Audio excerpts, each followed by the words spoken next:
Vamos lá então, nossa terceira aula, referente aos capítulos 5 e 6 do nosso livro base. Vamos mudar de posição, vamos orar. Pedir ao Senhor a sua ajuda, derramar a sua graça, que possa cuidar de nós nesta noite. Senhor, obrigado. Mais uma oportunidade que o Senhor nos concede de podermos estar na tua casa para estudar a tua palavra.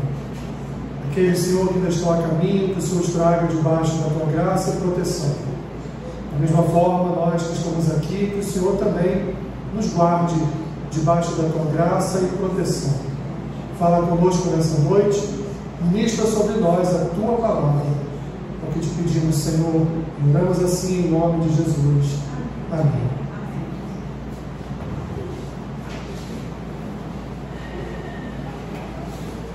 Vamos lá então, a nossa terceira aula, e hoje falando sobre a inspiração e a autoridade da Escritura. Como eu disse para vocês, e venho dizendo desde a primeira aula, disse na primeira e na segunda aula, que a gente possa se aprofundar na teologia sistemática.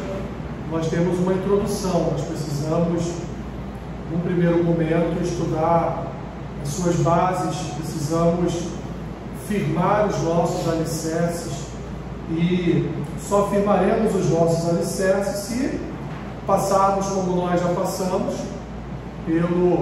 pela descrição, do que seria a teologia sistemática e suas ramificações. Da mesma forma, estudamos o que na aula passada, lembra? Vocês não vieram semana passada, não? Foi? Isso, revelação geral e revelação específica. Mais um pouquinho de mais um pouquinho de concreto na nossa base, no nosso firmamento. E hoje nós vamos jogar mais um caminhãozinho de concreto nessa base, para que a gente, quando a gente comece de fato, verdadeiramente, quando a gente sair da introdução, a gente possa ter esses alicerces na nossa vida para poder prosseguir e entender efetivamente os vários ramos da teologia sistemática. Então hoje mais um caminhãozinho de concreto, e vamos falar a respeito da inspiração e da autoridade da Escritura, porque afinal de contas, de onde sai a teologia? Lembra lá da primeira aula? Lembra? Nós não lançamos a teologia nas Escrituras. Lembra o que é teologia? Qual o significado da palavra? Theo e logos, lembra? Conhecimento, de Deus. Então, ao estudarmos a teologia, ao nos dedicarmos ao estudo da teologia, o que nós estamos fazendo? Estamos extraindo das Escrituras aquilo que nós vamos transformar nesta matéria chamada teologia, e de uma forma sistematizada, com temas, mas todos esses temas, todas as ramificações da teologia extraídas das Escrituras. Nada pelo homem, tudo por e através do Senhor. Então hoje nós vamos estudar a inspiração e a autoridade da Escritura. Eu quero já iniciar com uma pergunta: o que é uma inspiração? Hein? Oi? Inspiração é o que vem de fora, Lê o livro, Pela tua resposta, eu já sei que você leu o livro. Então. Não, leu o livro em casa, isso mesmo. Fez o dever de casa, certinho, isso mesmo. Tem que ler. Ela leu o livro, porque a resposta que ela deu é a resposta exatamente que o livro dá quando nós falarmos exatamente sobre a palavra inspiração, que no grego significa soprar. Então nós vamos ver isso mais adiante. Mas aqui, falando no nosso contexto humano, o que seria uma inspiração?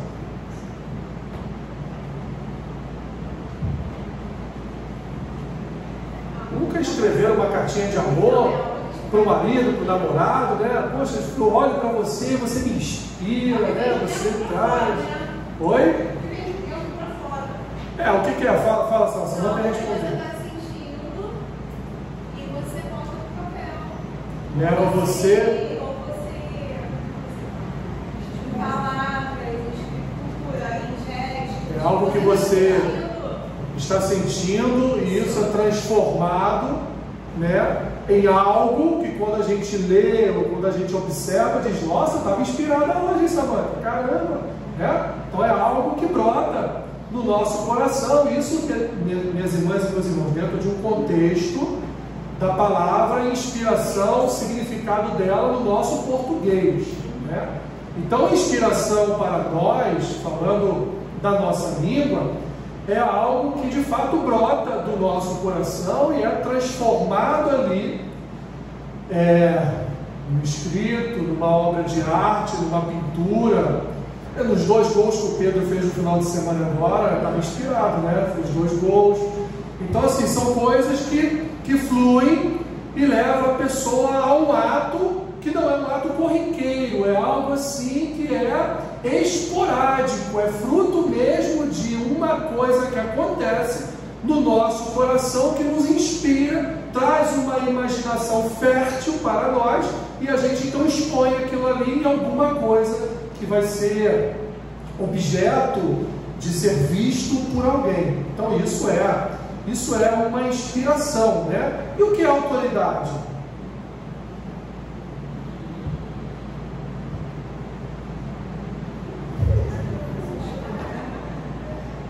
Autoridade. Bem? Autoridade é um poder que determinada pessoa tem de realizar algo por sua própria vontade, ou seja, eu tenho autoridade, eu faço isso.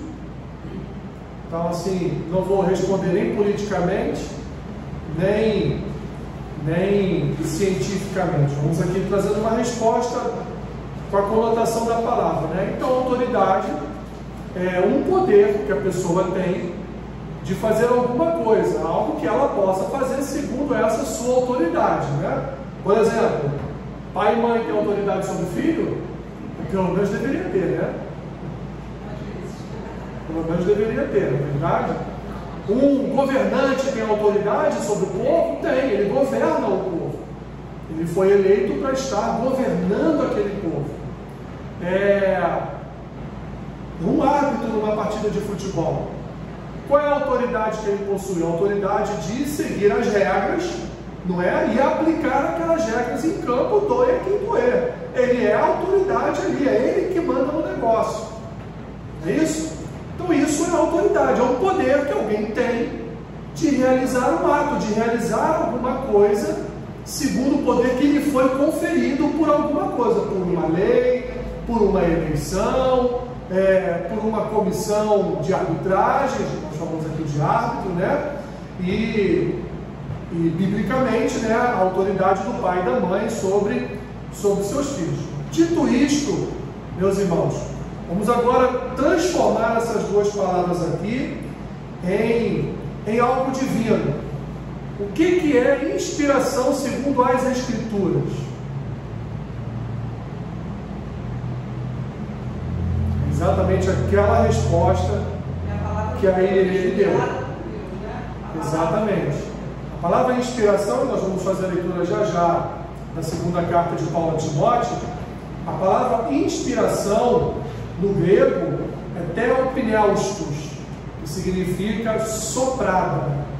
Ou seja, estava alguém ali um belo dia na sua casa ou fazendo alguma coisa e recebeu do Senhor um sopro, uma revelação, algo do Senhor, e que o Espírito falou: escreva isso, coloque isso no papel. Era mais ou menos isso que acontecia com os autores das Escrituras, com os autores bíblicos. Eles recebiam do Senhor um sopro do seu Espírito, ou seja, uma inspiração, como a Irene disse, algo que vem de fora para dentro, nesse caso, falando das Escrituras, vem de Deus para o homem, que levou então estes autores a escrever, ou profetizar aquilo que nós conhecemos como Bíblia, como as Escrituras. Então, repetindo, inspiração no grego significa algo que Deus soprou pelo seu Espírito na vida de um homem, na vida de uma pessoa, tá bom? E a autoridade? Todo o poder emana de Deus, não do povo. Já viu que esse negócio de todo o poder emana do povo é balela? Todo o poder emana de Deus. Todo o poder e toda a autoridade pertencem ao Senhor.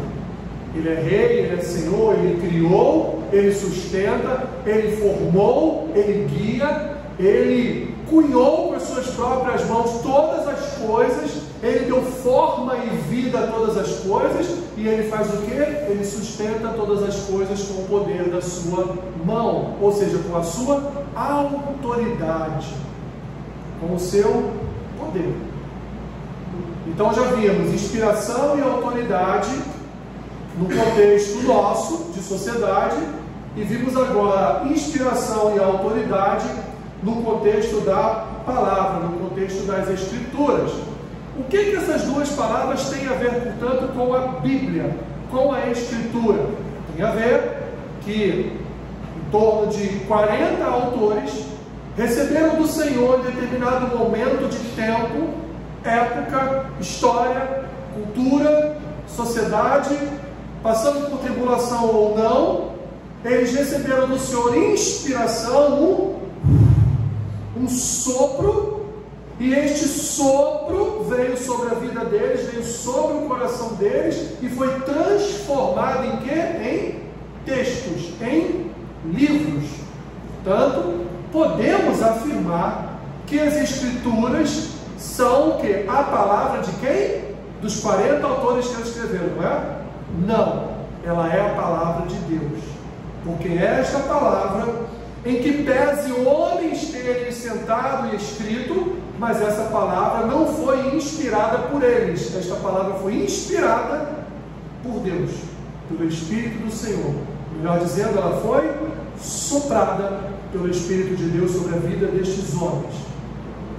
Em segundo lugar, quando olhamos para as Escrituras, sabemos que as Escrituras foram inspiradas, sabemos que esses homens foram usados por Deus para escrever, sabemos que outros homens foram usados por Deus para formar o cânon bíblico. O que é a Bíblia? É um conjunto de livros, é uma biblioteca de livros. Então outros homens foram usados por Deus para formar este cânon, que significa vara de medir, para formar esta palavra, para formar a Bíblia. E não só isso, além dela ser uma palavra inspirada, ela também é uma palavra de autoridade. Autoridade em que sentido? Antes de qualquer outra lei, antes de qualquer outra autoridade, o que rege a vida da igreja, o que rege a vida do homem e da mulher de Deus é a palavra do Senhor. Ela é a nossa constituição divina, é ela que regula a nossa vida, é ela que através dos seus decretos, ela que através dos seus regulamentos, ela vem dar vida a nós pecadores.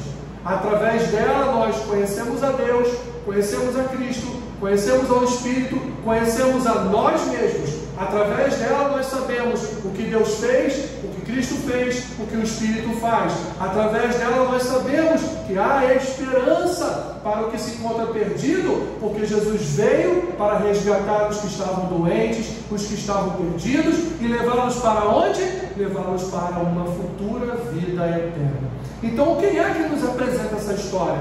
Quem é que nos apresenta esse contexto de revelação? É a palavra. Nenhum outro livro tem autoridade, uma autoridade constituída de forma divina, ou seja, inspirada, e que também possui poder, porque, meus irmãos, não é a palavra do pastor, não é a palavra da irmãzinha, não é a palavra do irmãozinho que vai mudar o coração do pecador. O que vai mudar o coração do pecador é quando a Escritura é inspirada, soprada pela boca do crente, soprada pela boca do cristão, e ela entra no coração do pecador e leva ele a um processo de regeneração e conversão. O nome disso é autoridade, porque só a palavra tem a autoridade de mudar uma vida, de mudar uma história. Só a palavra tem a autoridade de guiar a igreja. Só as Escrituras, meus irmãos, que é a nossa constituição divina, só a Escritura e somente pela Escritura que a igreja vive, sobrevive e anda. Não há nenhuma outra palavra. Se ou quando ouvimos uma palavra de alguma autoridade, entre aspas, alguma autoridade pastoral, e esta palavra ela vem ser contrária àquilo que a Escritura nos revela, então é uma falsa palavra, é uma falsa doutrina, é uma heresia, porque nós não podemos jamais, em qualquer pregação, seja até mesmo você lá conversando com alguém na sua casa, nós não podemos nos desviar nem para a esquerda, nem para a direita, em um único momento. Nós não podemos nos desviar das Escrituras. Entendido então as questões a respeito da inspiração e autoridade da Escritura, poderia terminar a aula, porque basicamente é isso. Mas vamos em frente, né?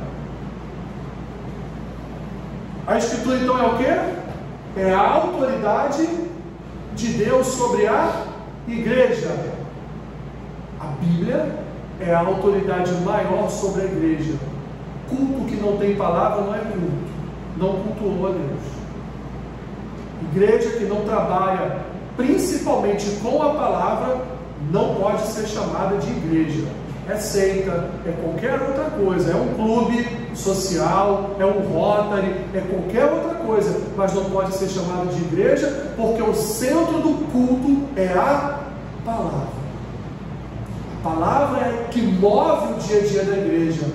A palavra, meus irmãos, é que leva cura àqueles que estão enfermos. A palavra é que liberta os encarcerados das prisões. A palavra é que liberta os cativos dessa cultura e ideologia desse mundo. É a palavra que faz isso. Não é o pastor, não é o bispo, não é o irmãozinho que pregou naquele dia, mas é a palavra que é pregada. As Escrituras dizem que quando a palavra é pregada, ela vai e nunca volta o quê? Nunca volta vazia. Quem é que faz isso? É a palavra de Deus. Não são homens. É a palavra de Deus. Não há, portanto, nenhuma outra palavra que possa ocupar o lugar das Escrituras. Não existe estamos reescrevendo a Bíblia, como algum tempo atrás aí um certo pastor, eu não vou dizer o nome, disse que a Bíblia deveria ser reescrita, que a Bíblia deveria ser reescrita no sentido da nossa cultura atual, no sentido da nossa sociedade atual. A Bíblia precisava ser, melhor dizendo, por própria boca dele, atualizada. Meus irmãos, não há livro no mundo que seja tão atualizado quanto a Bíblia. Todos os problemas que cercam a humanidade estão descritos nas Escrituras. Não há um só acontecimento que venha sobre a face da terra ou sobre a face de uma vida humana que não esteja registrado na palavra de Deus. Nós vamos encontrar todas as coisas aqui, sejam acontecimentos históricos ou algo que foi profetizado para o futuro, mas tudo está aqui na palavra de Deus. Portanto, meus irmãos, não há nenhuma outra palavra que possa ocupar o lugar das Escrituras. Nenhuma outra. Nós, pregadores, quando subimos no altar, abrimos a palavra, lemos a palavra, nós temos que falar daquilo que está escrito. Eu não posso contar a história da minha vida no lugar de pregar aquilo que eu acabei de ler no texto bíblico. Eu tenho que pregar o que está escrito na palavra de Deus. Eu não posso pregar uma outra palavra, porque o que vai comunicar o conhecimento de Deus à igreja, o que vai comunicar a obra de Cristo à igreja é a palavra. É ela que vai ensinar, ela que vai educar, ela que vai transformar, ela que vai libertar, ela que vai agir, ela que vai guiar. Ela, portanto, é que vai dar a direção para o povo de Deus passar toda a sua semana. E no domingo que vem, estamos de volta na igreja para ouvir a palavra novamente. Eu sei que vocês leem as Escrituras todos os dias e graças a Deus por isso. Estou falando num contexto de pregação. Por muito tempo, diz aí o livro, nosso livro base, por muito tempo a tradição proveniente do catolicismo tentou ocupar o lugar da palavra de Deus. Foi criado, não vou me aprofundar nisso porque não é o nosso tema, meus irmãos, mas só para vocês entenderem, a Igreja Católica trabalhava e trabalha até hoje com a tradição. E muito tempo, em alguns aspectos, até mesmo nos dias de hoje, a tradição vale mais do que está nas Escrituras. Então, para nós, não vale a tradição da igreja, a história da igreja, os concílios, os decretos da igreja, que são importantes, mas se alguns foram, no decorrer da história, contrários às Escrituras, eram doutrinas falsas, eram heresias. Portanto, devemos compreender que a tradição, como prega o catolicismo, a tradição não está acima da autoridade da Bíblia, da autoridade das Escrituras. E o que aconteceu então? A reforma chegou através de Lutero, que teve uma nova visão, a visão correta, a visão da doutrina, a visão perfeita a respeito da justificação pela fé.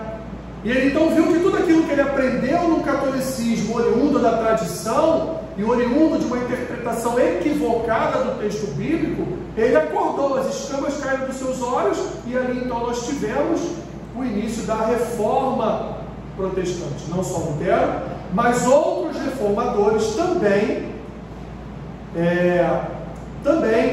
naquele tempo vieram a proclamar que a Bíblia é a autoridade maior da igreja e não a tradição, e não aquilo que a igreja papal, ou seja, a igreja católica, dava de conotação de ser maior do que as Escrituras. Lutero então questiona essa autoridade do Papa, e só as Escrituras, como disse Lutero, só as Escrituras poderiam constranger a nossa consciência. A consciência de Lutero foi constrangida pelas Escrituras, ao ponto, portanto, dele confrontar o Papa e toda a autoridade da Igreja Católica, junto depois com outros reformadores. Repetindo, só as Escrituras têm poder, a autoridade de constranger a nossa consciência. Meus irmãos, a Bíblia, quando ela é pregada, a função principal dela é, de fato, nos constranger.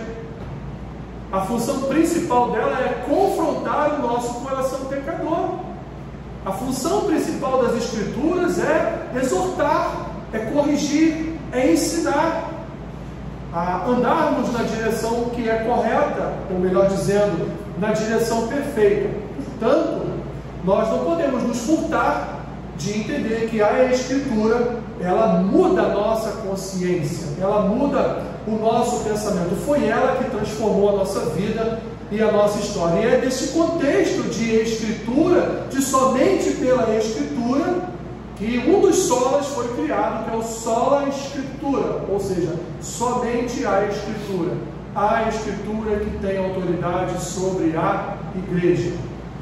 O que passar disso é proveniente do maligno, não é do Senhor, não é da autoridade das Escrituras. E o que Lutero queria?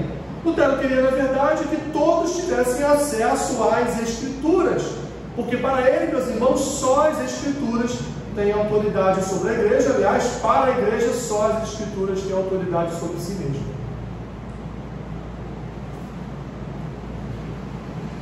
Alguma dúvida até agora?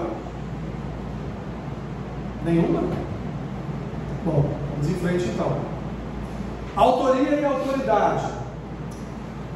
Deus exerceu sua autoridade por meio dos escritos de autores humanos, que serviram como porta-vozes dele para o mundo.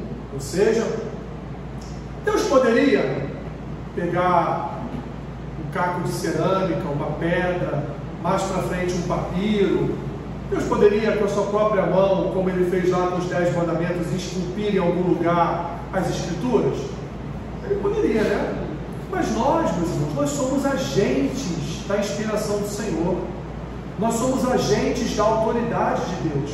Como Deus executa a sua autoridade sobre a terra? Através de quem? Através de mim e de vocês, através da igreja. Deus executa o seu poder, a sua autoridade, a sua glória, a sua majestade, a sua flashes, luzes da sua divindade, através de quem? Através de nós, através da sua igreja. Então ele não ia deixar de usar o homem para quê? Para escrever aquilo que ele queria que nós viéssemos, portanto, a conhecer. Ainda no final de semana estava em casa conversando com o Arthur. O Arthur falou para mim: pai, interessante porque a gente olha para o Antigo Testamento e vê Deus fazendo tantos milagres, né? Deus se revelando, né, de forma teofânica para o homem, Deus se apresentando na sarça ali que não se consumia, né? Deus falando de forma audível com Moisés e com tantos outros, com Josué, com tantos outros. E hoje, pai, a gente não vê isso, não é? E essa foi a indagação. Por que hoje a gente não vê isso? Eu respondi: porque hoje Deus já falou, está na palavra. Eu não preciso, embora isso fosse ao mesmo tempo maravilhoso e também terrível, né? Imagine você estar lá sentadinho no sofá da tua casa, vendo Netflix, daqui a pouco vem aquela voz do céu: sai daí, vai orar. Sai daí dessa série, não tem nada de bom para tu. Abre lá 1 Coríntios capítulo 3, versículo 7. Né? Imagina isso. Você ia pensar o quê? Estou esquizofrênico. Bem, era o primeiro pensamento: eu não estou bem. Será que eu tomei algo no almoço que tinha algum álcool, alguma coisa assim, né? Você ia ser aquele misto de surpresa, terror, porque imagine, meus irmãos, a voz de Deus falando aos nossos ouvidos. Então foi o que eu falei para ele: hoje Deus não precisa mais fazer. Deus faz, ele faz quando ele quer, ele faz o que ele quiser. Mas ele não faz mais por quê? Porque nós temos uma palavra, meus irmãos. Quer ouvir Deus falar? Não precisa ir lá naquela igrejinha ali na rua F, né, número 35, que ali tem uma irmãzinha que vai falar, vai descer um rolo, vai revelar tudo. Eu respeito muito isso, mas você não precisa fazer isso. Por quê? Porque Deus já se revela na sua palavra. Deus está aqui falando. Por isso que Deus hoje não precisa descer e chamar a atenção do homem, porque tudo já está registrado na sua palavra. E aí de fato a gente fala: poxa, mas não acontece mais aqueles milagres no Antigo Testamento, né? Até no Novo Testamento, naquilo que concerne a vida de Cristo, né? Depois dos seus apóstolos, a gente não vê mais isso. Por que a gente não vê, meus irmãos? Porque nós estamos num outro tipo de dispensação. Nós estamos na palavra, a palavra está aqui. Por que acontecia com eles? Porque eles não tinham palavra. O que Moisés tinha nas mãos dele? Nada. Então o que Deus fez? Foi lá num fogo, lá na sarça que não se consumia, e da sarça falou com Moisés. Depois fez o quê? Botou Moisés lá no monte por 40 dias e 40 noites. E lá ele falava com Moisés através de quê? Dos raios, trovões que iam caindo. Deus ia falando com ele. Aí Deus esculpiu numa pedra os 10 mandamentos. Aí tínhamos algo escrito. Moisés desceu para quê? Moisés desceu para ler os 10 mandamentos para o povo. Mas chegou lá embaixo, o que o povo estava fazendo? Estava com o bezerrão de ouro lá, né? Já estava lá com o bezerrão de ouro. E aí Moisés quebra as tábuas, volta a se encontrar com Deus para serem reescritas, para transmitir ao povo. E vamos ver desde o Antigo Testamento Deus fazendo o quê? Transmitindo a sua palavra ao povo. Porque Deus quer o quê? Muito antes de sacrifícios, Deus quer obediência. E a gente só obedece quando tem uma regra. Ninguém obedece sem regra. Sem regras estamos na anarquia. Ninguém obedece sem regras. Então Deus nos estabeleceu o que? Regras. Regras de conduta civil, conduta religiosa, conduta ética, conduta cultural, conduta ideológica. Deus nos transmitiu uma palavra que Ele hoje não precisa mais de uma forma teofânica aparecer para a gente. Porque a sua palavra já está aqui, escrita para todos nós. É só consultar. Está passando por tribulação? Não precisa tentar adivinhar o futuro através de A, B ou C. Abre as escrituras, ora, vai ler a palavra de Deus. Porque ela é refrigério, ela é consolo, ela nos ajuda nos momentos de luta. Só a palavra faz isso, meus irmãos. Só a palavra tem esse poder. Portanto, Deus usou homens em tempos, em épocas, em contextos históricos completamente diferentes, não é? E fez o quê? Fez com que esses homens escrevessem os textos, e os textos escritos foram depois reunidos no cânon, reunidos na Bíblia, para que o povo de Deus, a sua igreja, tivesse o seu conhecimento, a sua revelação através de uma palavra. Ok? Deus entregou sua palavra aos escolhidos para comunicar a quem? Ao seu povo. Então Paulo escreveu as suas epístolas, e hoje as suas epístolas são comunicadas a quem? À igreja. No tempo dele, foram comunicadas às igrejas para as quais ele escreveu.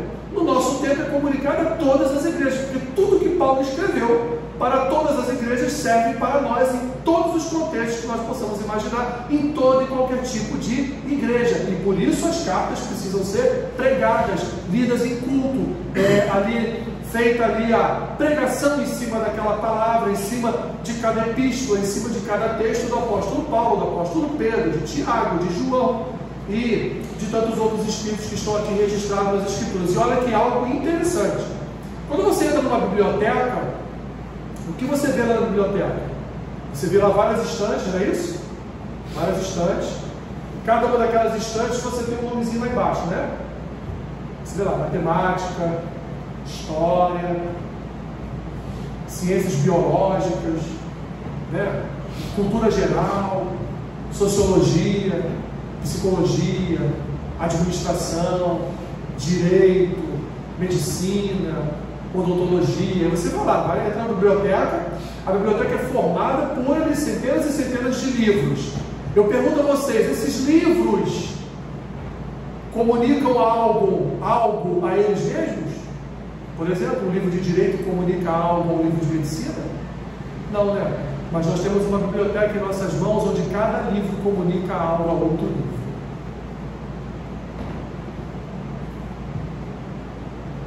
Onde cada livro parece que eles são de fato siameses, né? Colados ali com uma cola divina a tal ponto que você lê um livro e você lê outro e você lê outro. Você vai lá numa carta paulina e ele está falando lá de Levítico. Você vai lá em Pedro e ele está falando do texto de Levítico, que Deus é santo. Você vai nos textos, você vai em Jesus, e Jesus cita Salmo, Jesus cita os profetas, Jesus fala de Jonas. Dentro do contexto que ele estava passando naquele momento, ele fala de Jonas. Você então lê toda a Escritura e você entende que ali é sim um livro, uma biblioteca, um livro que reúne vários livros, mas que esses vários livros comunicam algo para uns para os outros. Não há discrepância, não há confronto, não há. Davi falou uma coisa no Salmo, Jesus falou outra coisa lá no Novo Testamento. Nós não vemos isso. Muito pelo contrário. Um livro se liga divinamente a outro. Um livro se liga de forma inspirada a outro. E assim você lê toda a Escritura, e toda a Escritura aponta para o mesmo alvo. Toda a Escritura aponta para o Redentor, para o Salvador, para aquele que vai proclamar sobre o seu povo a sua glória, a sua majestade, e vai conduzir o seu povo a uma outra vida, a uma eternidade. Você vê isso em toda a Escritura, em toda a palavra. Já pensaram nisso? Já pensaram nisso alguma vez? Isso é lindo demais, meus irmãos. Tem livro aí que você lê, tem 10 capítulos, um capítulo não fala nada com o outro. É um samba doido, que tu termina o livro e tu pensa, que eu li isso, cara? O capítulo fala de um negócio, o outro fala de outro. o outro fala de outro. Quando o cara termina lá, vai da história, não tem nada a ver com o que eu li lá do início até agora. Mas a Bíblia não. A Bíblia é a história de Deus com a humanidade. A Bíblia é o derramar da graça de Deus sobre a sua criação. Em todos os livros, ela comunica a mesma coisa, a glória do Cordeiro, a glória de Deus. E aí temos duas expressões em latim, criadas justamente no sentido de denotar que a Bíblia é a palavra de Deus, ou seja, verbum Dei, a palavra de Deus, ou vox Dei, a voz de Deus. Então a Bíblia, meus irmãos, a Bíblia é a palavra de Deus, né? Você não precisa orar e dizer, Senhor, fala comigo, e Deus está lá no trono dele, se ajeitando para cá, se ajeitando para lá, pensando, mas a minha palavra está aí, está na tua estante, é só tu pegar ali que eu vou falar contigo, né? E a pessoa está lá, eu preciso que o Senhor fale comigo, preciso que o Senhor me revele algo, que o Senhor fale comigo, que o Senhor me acompanhe hoje naquela igreja que eu vou, porque eu sei que lá tem uma irmã, tem um irmão, e que o Senhor, através deles, me revele alguma coisa, né? E assim, muitas pessoas vivem, indo atrás de revelações, quando nós já temos a revelação principal para as nossas vidas aqui, meus irmãos, que são as Escrituras. Que são as Escrituras, sem contar que toda profecia, toda revelação deve ser julgada. Você não pode receber e engolir e se alimentar dela, ela tem que ser julgada segundo a palavra de Deus, segundo a Escritura. Já ouvi, meus irmãos, revelação em que uma irmã falava lá para a varoa, Deus está me falando, teu marido não vale nada, mas fica tranquila, que Deus vai te dar outro varão. Aí tu vai lá em Malaquias e Deus fala assim, eu abomino o divórcio. E aí? Não é mais fácil Deus converter lá aquele cara? Do que simplesmente, não é? A irmãzinha sai dali, um mês depois está pedindo divórcio. Não, porque Deus me falou, que esse homem não é para mim. Depois que casou, que esse homem não é para mim. Glória, minha filha, vai até o fim, até que a morte o separe. Evidente, meus irmãos, aqui o nosso assunto não é esse, mas para que fique claro que há casos e casos, né? Há casos de violência que de fato a mulher precisa tomar uma atitude, né? São casos graves, são casos sérios, mas não um borrinho de pasta de dente na torneira, na pia do banheiro, né? Não dá. Ou uma toalha molhada em cima da cama, né? Tu faz isso, né, Djalma? Tu falou primeiro do que eu, toalha molhada na cama, né? Então assim, meus irmãos, é isso. Nós devemos olhar para as Escrituras como a voz de Deus mesmo, a palavra de Deus para a nossa vida. Assim, portanto, era transmitida a palavra, diretamente da onde? Diretamente do Senhor, diretamente do céu. E que Paulo diz lá em 2 Timóteo, capítulo 3,16? Ele diz assim, toda a Escritura é inspirada por Deus e útil para o ensino, para a repreensão, para a correção, para a educação na justiça. Com qual finalidade? Ele completa no versículo 17, a fim de que o homem de Deus seja perfeito e perfeitamente habilitado para toda boa obra. Então a palavra de Deus, meus irmãos, ela é uma palavra inspirada pelo Senhor, ou seja, como já vimos lá na introdução, ela é soprada por Deus. Ela vem do grego theopneustos, que significa soprar. Deus sopra sobre quem Ele quer. Ele soprou sobre quem Ele quis. E assim então, sobre quem Ele quis. Ele soprou a sua palavra foi registrada, foi escrita. Ou seja, Deus é a fonte das Escrituras. Deus é a fonte dos textos bíblicos. As Escrituras vieram do Senhor, escrita por homens, mas vieram inspiradas divinamente pelo Senhor. A Bíblia não foi, de forma alguma, uma iniciativa humana. Deus, pela primeira vez, chama Moisés e diz o quê? Registra tudo isso em um livro. Para quê? Para que as gerações futuras viessem a conhecer o Deus de Israel, o Deus que libertou o seu povo do cativeiro do Egito. Então, desde o início, desde Moisés, Deus manda registrar tudo no livro para conhecimento das gerações futuras. Então, a Bíblia, meus irmãos, não foi uma iniciativa humana. Deus não ditou a palavra para os autores, ok? Refutando aí uma tal de uma teoria chamada teoria do ditado, onde Deus parece que pegou uma cadeirinha, sentou do lado ali daquele homem e começou a ditar tudo nos ouvidos dele. Não. Ah, Alessandro, então como foi? Aí quando você estiver lá na Nova Jerusalém, você chama Davi, você chama Paulo, você chama João, pergunta, vem cá, me diz aí, como é que tu escreveu aquilo, cara? Diz para mim, como é que tu, cara, que livro é aquele? Eu fico, cada vez que eu li, eu ficava maravilhado. Aliás, foi uma porção daquele livro que você escreveu que entrou no meu coração e transformou a minha vida, me regenerou. Diz para mim, como é que foi o processo em que Deus falou com você? Aí ele vai te contar. Ou não. Ou você nem vai se preocupar com isso. Porque vai ser tão bom que eu vou lá me preocupar como é que foi escrita a palavra.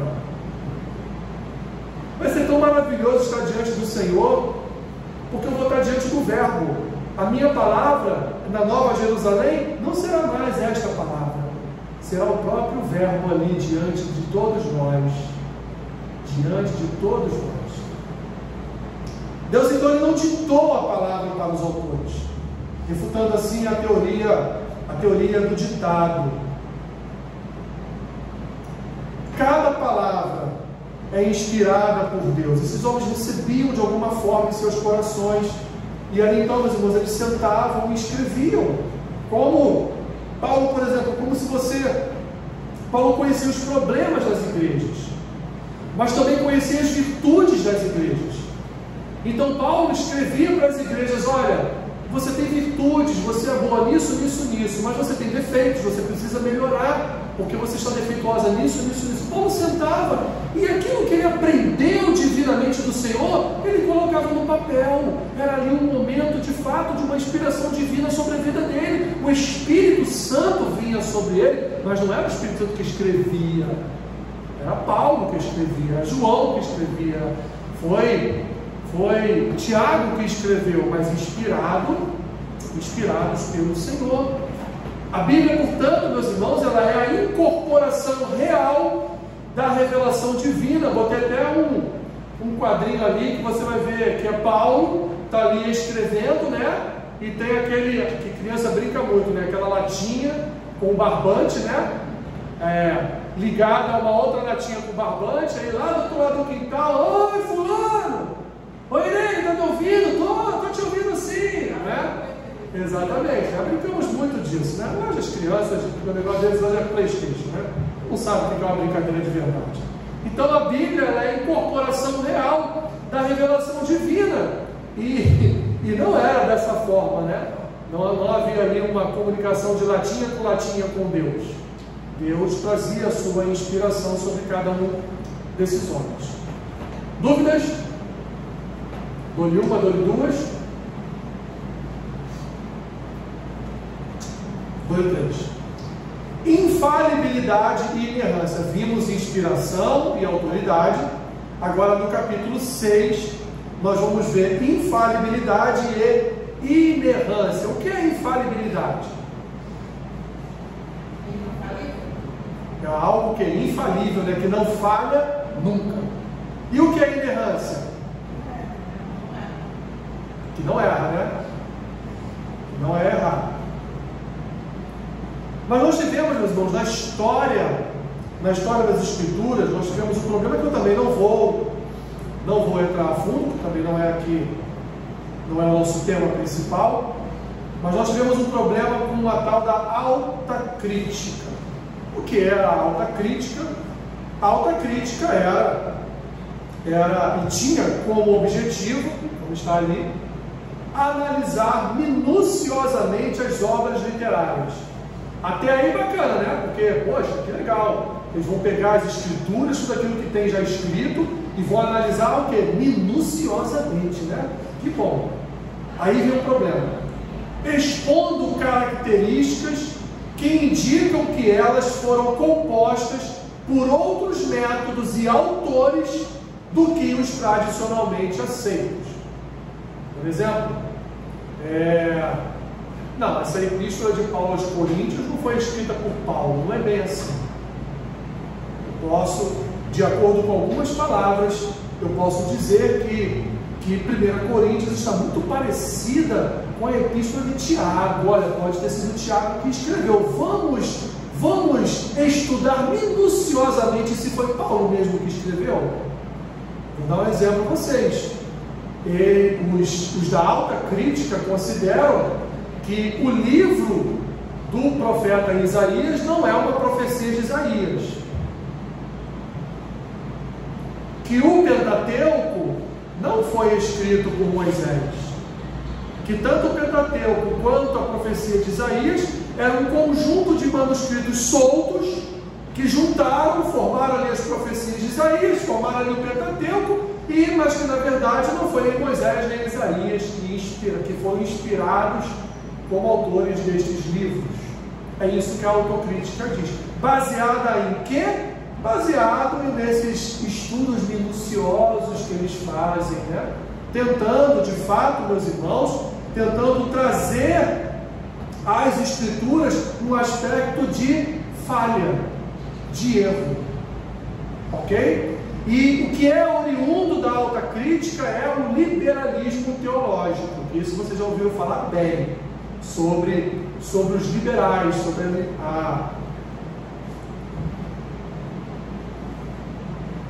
o liberalismo teológico. E tem tantas coisas, meus irmãos, que eu podia aqui dizer, mas vamos em frente aqui e deixar os liberais de lado. A Bíblia, portanto, foi alvo da alta crítica, que questionou a autoria de certos livros.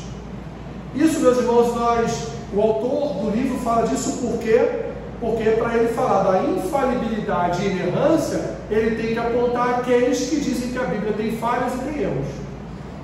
Então ele aponta os da alta crítica, que dizem que a Bíblia não é infalível e não é inerrante, e os liberais que também dizem que a Bíblia não é infalível e não é inerrante. Pode algo vindo de Deus ser falho e conter erros? Não tem como. Porque se Deus é perfeito, toda a sua obra é perfeita. Assim, meus irmãos, a Bíblia é a palavra infalível, ou seja, não pode falhar, incapaz de cometer um erro sequer. A regra geral, portanto, a Bíblia é infalível. Essa é a regra geral. A Bíblia é infalível, a Bíblia é inerrante. Mas alguns consideram a Bíblia infalível só naquilo que concerne a fé e a prática cristã, é o que é chamado de inerrância limitada. O que significa? Já ouviu dizer fé e razão não tem nada a ver? Fé e ciência não podem se misturar? Já ouviram falar disso? Muito, né? Isso é o quê? Isso é um contexto de uma inerrância limitada, porque as escrituras, elas se comunicam e falam com qualquer ciência. Aliás, na idade medieval, quando alguém ia seguir uma carreira, matemático, filósofo, quando alguém ia seguir uma carreira, físico, eles estudavam, em primeiro lugar, teologia. Teologia era uma cadeira obrigatória em toda a faculdade, em todo o estudo. Pô, mas vou estudar matemática, que teve matemática e teologia. Tudo você tinha que estudar teologia. Filosofia eu não vou falar porque as escrituras têm contextos filosóficos. É do próprio tempo do apóstolo Paulo, oriundo de uma cultura grega, né? que depois foi abraçada pelos romanos. Então a filosofia nem preciso falar. Agora, várias outras ciências que tinham nas suas cadeiras a matéria, o crédito, né, hoje é crédito, a matéria de teologia.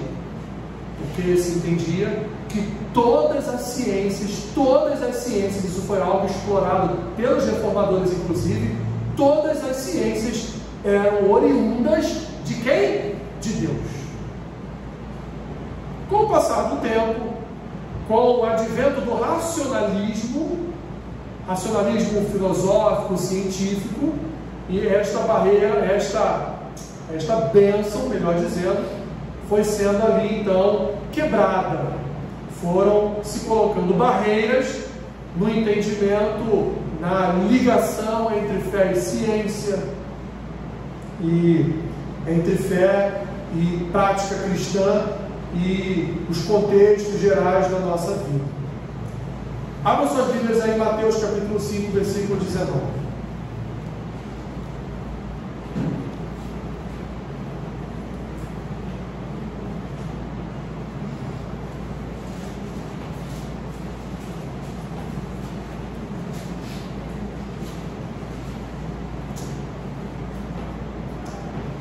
Mateus 5,19. Jesus estava falando aqui nesse contexto que ele não veio para revogar a lei. Aí ele diz lá no versículo 19: aquele, pois, que violar um destes mandamentos, posto que dos menores, e assim ensinar aos homens, será considerado mínimo no reino dos céus. Aquele, porém, que os observar e ensinar, esse será considerado grande no reino dos céus. Observar e ensinar o quê? A palavra. Né? E depois vocês veem o texto de João 10:35. Jesus também se utilizava muito da expressão está escrito. O que ele se utilizava da expressão está escrito? Para dizer, olha, não sou eu, Jesus, aqui, o homem que estou falando, mas já está escrito lá no Pentateuco, né, na Torá, lá nos profetas, lá nos livros dos Salmos, já está escrito lá. Eu estou aqui só replicando, só repetindo. Tá bom? E Jesus ensinou, meus irmãos, esse é um texto, João 10,35 também, é um texto que Jesus, ele diz que o que? As Escrituras são perfeitas, não contém, portanto, erros no sentido, meus irmãos, evidente, de comunicar algo errado ao seu ouvinte, ao seu leitor. Então Jesus foi um dos que ensinou que a Bíblia é inerrante, que a palavra de Deus é inerrante. Paulo, Pedro, João, todos eles ensinaram que as Escrituras deveriam ser observadas pela igreja, pelo povo de Deus, e por isso eles escreveram cartas, com doutrinas, com ensinos, com correções, com exortações, para que as igrejas tivessem em suas mãos um manual para que pudessem estudar, para que pudessem serem guiadas, para que pudessem, portanto, viverem de forma digna diante do Senhor, através de uma palavra. Perguntas?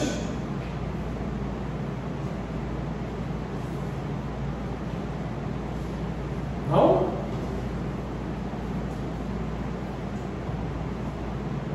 Isso mesmo? Nada?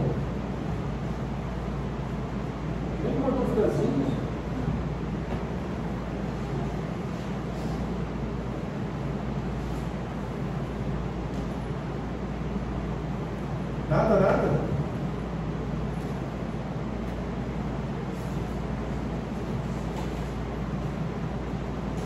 Então tá bom. Então vamos orar. E vamos, como dizem os jovens, vamos partir. Vamos meter o pé, né? Como eles dizem.